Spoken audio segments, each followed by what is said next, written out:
Hello students, myself is RP Singh. Today I am starting the MCQ test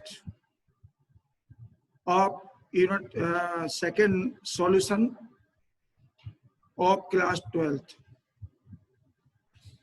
solid state के कुछ question हमने पिछले video में कराए थे आपको, और कुछ देखिए क्वेश्चन सॉल्यूशन यूनिट जो है ना उसके इसमें कराते हैं।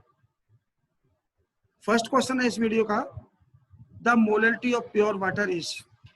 मोलैलिटी ऑफ प्योर वाटर, इसका फॉर्मूला क्या होता है देखिए, let mass of water is equal to 1 kg. 1 kg means 1000 gram. Okay. Molar mass a small W हो जाएगा। मोलर मास ऑफ वाटर ये जानते ही आप 18 होता है, ठीक है ना। तो मोलैलिटी क्या होगी, मोलैलिटी इक्वल डब्ल्यू अपॉन, या ऐसे कर लीजिए W अपॉन, जो कर लीजिए W upon M into capital W। W कितना है, हमने 1000 ग्राम लेकर के चले इसमें, और M कितना है इसका 18, ये M है मोलर मास, और इनटू कितना आपका 1, ठीक है ना। तो 1 kg है ना, 1 kg तो कितना आ जाएगा, लगा लीजिए डिवाइड इसमें। 18 5 50 90, 18 5 90, ये 55 आते जाएगा। So first is correct answer. W upon m b, मतलब देखिए इसमें एम इज मोलर मास 18 हो गया वाटर का, हमने W कितना माना है 1 kg, ठीक है ना, और 1 kg में ग्राम कितने होंगे 1000, तो 1000 में हमने 18 का डिवाइड लगा दिया। या अगर आपको थोड़ा ये कठिन लग रहा हो ये वाला, तो आप एक काम करें, इससे और ऊपर इसको जो है ना, इसको ऐसे ना समझ करके ऐसे समझ लें, नंबर ऑफ मोल अपॉन, ऐसे कर लीजिए। बात एक ही है, वही बात है, ये आ जाएगा देखिए W अपॉन M है ना, अपॉन कैपिटल W, तो बात वही है, घुमा फिरा करके आप ऐसे समझ लीजिए 1000 ग्राम में कितने मोल होंगे, उसमें 1 kg का डिवाइड लगा दीजिए, तो आ गया 55.5। अब देखिए next number second, the number of moles of NaCl in 3 litre of 3m solution is. Number of moles पूछा है, देखिए V दे रखा है क्वेश्चन में 3 लीटर, और मोलैलिटी दे रखी है क्वेश्चन में 3m, और नंबर ऑफ मोल्स पूछा है, ओके, ऑफ NaCl। NaCl के नंबर ऑफ मोल्स पूछे हैं, तो मोलैलिटी का क्वेश्चन क्या होता है, फॉर्मूला क्या होता है, मोलैलिटी इक्वल होता है number of moles upon volume in litre. तो N इक्वल टू क्या हो जाएगा, क्रॉस मल्टीप्लाई कर लोगे, M की वैल्यू कितनी है 3, और वॉल्यूम कितना है 3, 9 आ गया ना, सो C is correct. Next number, 4 liter of 0.02 m aqueous solution of NaCl was diluted by adding 1 liter of water. The molality of the resulting solution is। Molality यहाँ पर इसमें ऐसा है, थोड़ी सी इसमें हल्की सी मिस्टेक है, या मोलैलिटी न लिख करके मोलैलिटी कर लीजिए, मोलैलिटी ये नहीं होगा, क्योंकि यहाँ पर मोलैलिटी है, देखिए कैपिटल में बना हुआ है ना, कैपिटल में बना हुआ है, तो इसमें मोलैलिटी है, ध्यान रखिएगा। तो एक फॉर्मूला होता है देखो, M1 V1 is equal to M2 V2। M1 कितना दे रखा है इसका, M1 है 0.02, और V1 कितना है 4 लीटर, M2 आपको निकालना है, और B2 कितना हो जाएगा देखो 4 लीटर, तो ये पहले से है, और 1 लीटर इन्होंने देखो एडिंग 1 लीटर लिखा हुआ है, तो 1 लीटर ऐड कर दिया तो कितना हो जाएगा देखो, 4 2 जा 8, M2 multiply 5, M2 will be 0.08 upon 5 and 0.016 M. Okay, तो कौन सा आंसर हो गया, डी वाला सही हो गया। Okay, next question, low concentration of oxygen in the blood and tissues of people living at high altitude is due to. जब हाई एल्टीट्यूड पर जाते हैं ना, जब ऊंचे पहाड़ों पर चले जाते हैं तो ब्लड के अंदर ऑक्सीजन की मात्रा कम क्यों हो जाती है, उल्टियां क्यों आना चालू हो जाती हैं, चक्कर क्यों आना चालू हो जाते हैं, क्योंकि वहां पर ध्यान रखिएगा लो एटमॉस्फेरिक प्रेशर हो जाता है। जब एटीएम यानी एटमॉस्फेरिक प्रेशर जब कम हो जाएगा तो हेनरी के नियम के अकॉर्डिंग, हेनरी ने क्या दिया था, solubility of gas in any liquid is directly proportional to the pressure। जब प्रेशर कम हो जाएगा तो गैस की solubility कम हो जाएगी किसी भी लिक्विड में, और ब्लड लिक्विड है और उसके अंदर ऑक्सीजन को घोलना है, अब प्रेशर ऊपर कम हो चुका है, जब प्रेशर कम हो जाएगा तो solubility कम हो जाएगी, और जब solubility कम हो जाएगी तो फिर ऑक्सीजन की मात्रा कम हो जाएगी ब्लड के अंदर, तो so low atmospheric pressure. Okay, next 5th number, which of the following aqua solution should have the highest boiling point. देखिए हाईएस्ट बॉइलिंग पॉइंट पूछा है NaOH। NaOH को जब एक्वस करते हैं आप तो इसका जो आयनाइजेशन होता है वो किस किस में होता है, Na+ और OH- में। ओके, और Na2SO4 का जब करेंगे आप देखिए Na2SO4 एक्वस किया, एक्वस करोगे तभी तो आयनाइज होगा, तो क्या बनेगा 2Na+ प्लस सल्फेट आयन और NH4NO3 NH4NO3, इसको जब आयनाइज करोगे तो NH4 प्लस नाइट्रेट और लास्ट है KNO3, इसको जब आयनाइज करोगे तो क्या बनेगा K+ और प्लस NO3।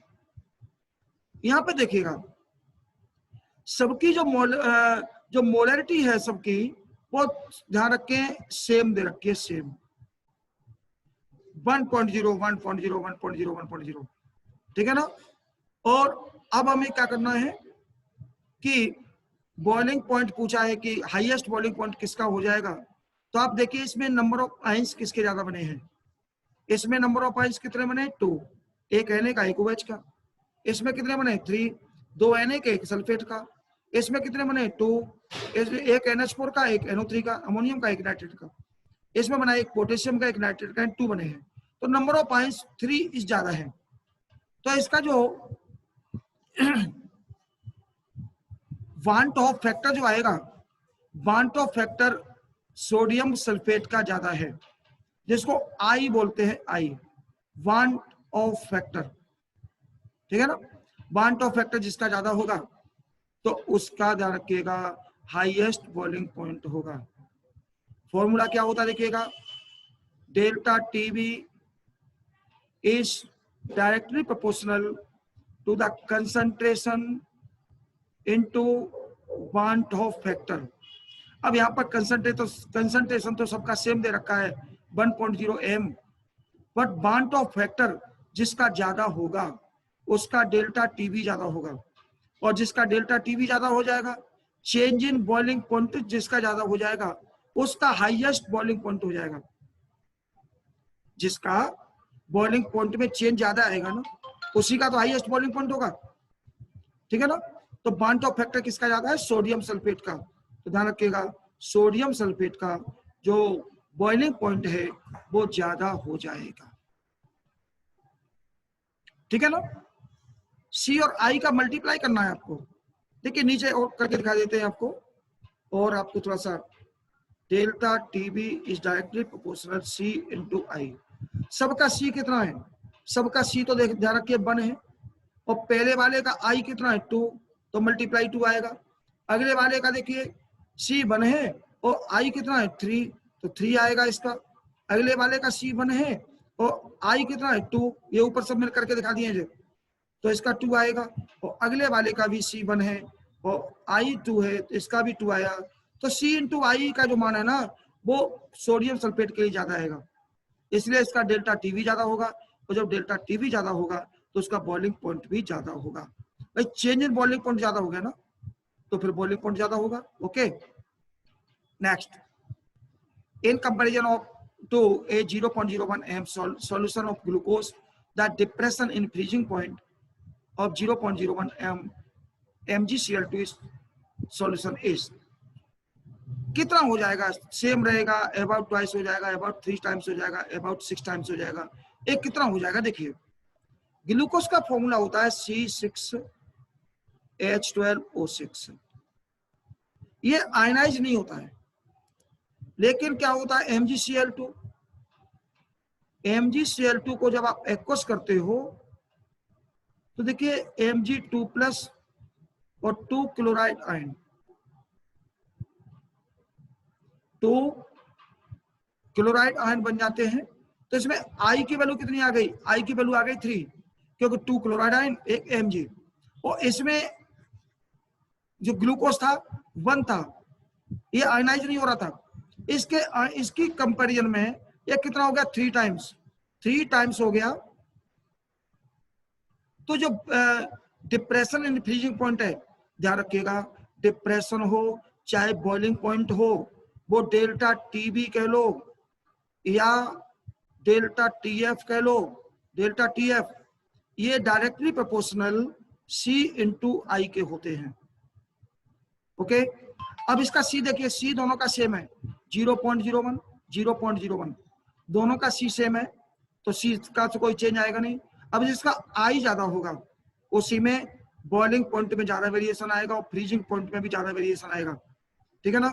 तो आई किसका ज्यादा है, MgCl2 का, इसलिए MgCl2 का कितने टाइम्स है, 3 टाइम्स, इसलिए डिप्रेशन इन फ्रीजिंग पॉइंट ध्यान रखिएगा 3 टाइम्स होगा, अबाउट 3 टाइम्स सी।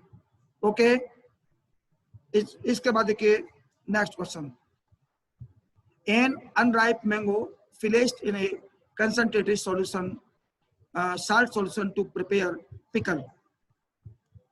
अनराइप कच्चे आम को क्या हुआ, जो है ना, आपने क्या किया, NaCl का सॉल्यूशन भर लिया, इसमें NaCl का सॉल्यूशन भरा हुआ है। ठीक है, NaCl सॉल्यूशन, नमक का, साल्ट का घोल मिला हुआ है, भरा हुआ है। इसमें क्या किया आपने, एक कच्चा आम डाल दिया, एक कच्चे आम भर दिए, क्योंकि पिकल डाल रहे हो, पिकल अचार, अचार डाल रहे हो, तो क्या होगा इसमें, सिर्फ बिकॉज माने ये आम जो है ना पिचक जाते हैं। क्यों होता है ऐसा, देखिए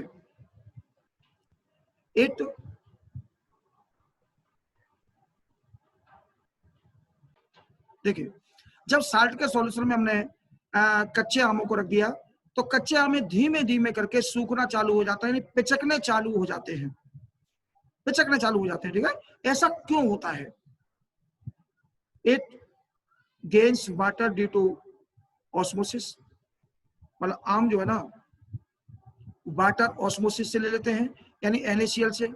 अगर NaCl से वाटर लेंगे तो वो पिचकेंगे क्यों, सूखेंगे क्यों, तो मोटे होंगे। It loses water due to reverse osmosis. It gains water due to reverse osmosis. It loses water due to osmosis. Osmosis में आपने देखा होगा कि डाइल्यूट से कंसंट्रेट की तरफ सॉल्वेंट के पार्टिकल जाते हैं। तो आम के अंदर, मैंगो के अंदर जो सॉल्वेंट यानी जो वाटर भरा होगा ना, वो डाइल्यूट होगा, और NaCl का जो सॉल्यूशन है वो कंसंट्रेट है, तो डाइल्यूट से कंसंट्रेट की ओर वाटर के मॉलिक्यूल चलना चालू हो जाएंगे। तो धीमे धीमे करके आम के अंदर से वाटर के मॉलिक्यूल निकल करके NaCl में पहुंच जाएंगे, जिससे आम जो है ना सूखना चालू हो जाएंगे, पिचकना चालू हो जाएंगे। तो ये रहेगा it loses water due to osmosis. Okay okay, thanks for you. So D is correct, ध्यान रखेंगे डी इज करेक्ट, ठीक है ना, डी करेक्ट रहेगा। ओके, इतना तैयार कीजिए। इसके बाद नेक्स्ट वीडियो में आपको नेक्स्ट क्वेश्चन मिलेंगे। Thanks for you.